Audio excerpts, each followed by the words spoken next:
Trout fishing is a mainstay of tourism in northeast Iowa, drawing anglers from all over the world. Almost since the settlement of the state, Iowa streams have been stocked to maintain a trout population. The Iowa Department of Natural Resources raises almost 150,000 trout each year here at the Decorah Fish Hatchery.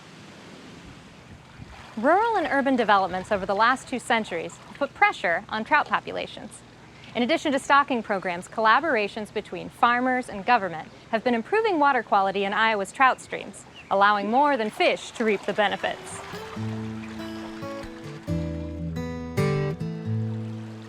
A lone angler is fishing for trout in North Bear Creek in rural Winneshiek County in northeastern Iowa. He quietly works this section of the stream where he can relax and enjoy a few hours of solitude. It makes me feel like I'm in the mountains and I'm a long ways from work and everything else, and this is one of the prettiest places I fish, and I get here as often as I can. Oh, there's another one. Oh! But for Kleckner, who is president of the Driftless chapter of Trout Unlimited, as well as a fishing guide and owner of Bear Creek Anglers, he knows each trout he catches and releases is there because a large number of people have been working together for more than 80 years. Another wild brown trout. The trout he is catching have come from 2 sources: the native population that swim in North Bear Creek and stocking by the Iowa Department of Natural Resources from the nearby Decorah Fish Hatchery. But the return of brown, brook, and rainbow trout to northeastern Iowa waters goes beyond the delivery of the fish to the stream by the Iowa DNR. Trout need clear, fast-moving, 50-degree Fahrenheit water and a gravel-covered stream bed to thrive and survive. The spring-fed creeks in northeastern Iowa are the perfect habitat for these fish. Rainbow and brook trout are native to the region, and brown trout were introduced in the 1880s.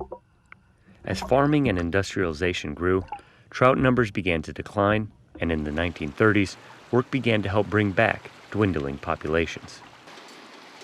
Efforts have really been kicked into high gear during the past 2 decades as a strong relationship between farmers, the Iowa Department of Natural Resources, and the Federal Natural Resources Conservation Service has been forged.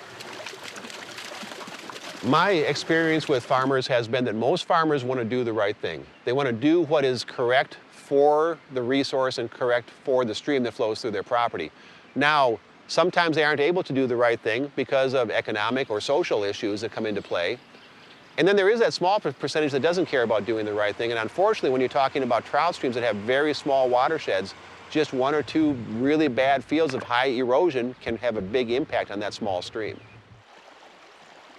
As you find a cooperating landowner, or as you decide that there's a piece of state property, a section of stream on state property that needs to have some rehabilitation work, you start to do that work, and as other landowners see that, they start to realize that's a good project. I want to see that happen on my property too. Since the early 1990s, projects have included seeding areas next to the stream to filter water and hold back the soil, placing riprap along the stream banks to reduce erosion, adding bank hides to give trout a place to escape from predators, and the installation of fences to keep cattle out of the water.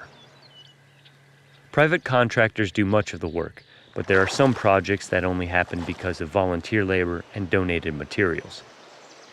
According to the DNR, anglers make more than 500,000 trips to Iowa trout streams and inject more than $14 million into Iowa's economy every year.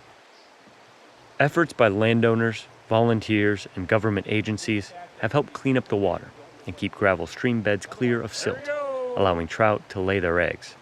Their work has helped reestablish naturally reproducing trout in more than 40 of Iowa's 105 trout streams. 8-inch brownie. Examples of this work can be seen at Valley View Farm, where Walter Langland and his son Steve have a grain and livestock operation. In 1993, the elder Langland started the first of several restoration projects by fencing off this section of North Bear Creek to keep the cattle out of the stream.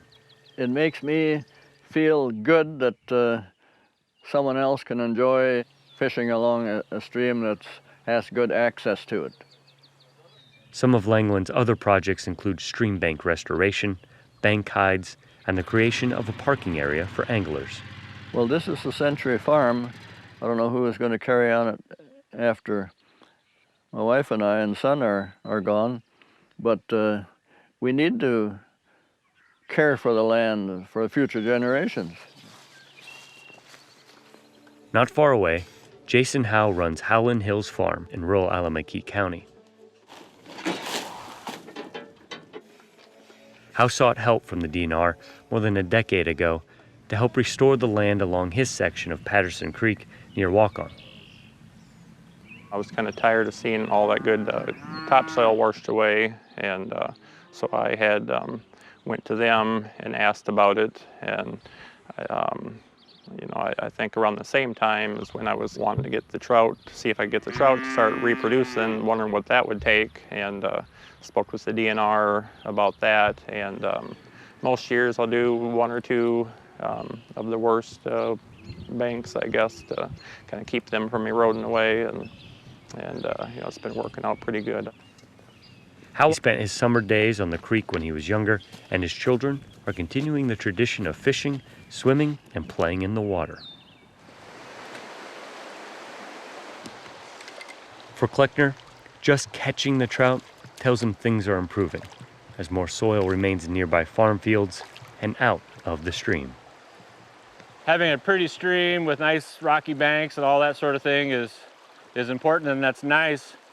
However, if the farmers don't take care of the 500 or 1,000 acres that they're farming that's in the watershed, pretty stream banks aren't going to help natural reproduction of brown trout. So, I mean, it's all the farmers taking care of the watershed that has allowed us to have natural brown trout reproduction going on here, and for me, that's pretty exciting.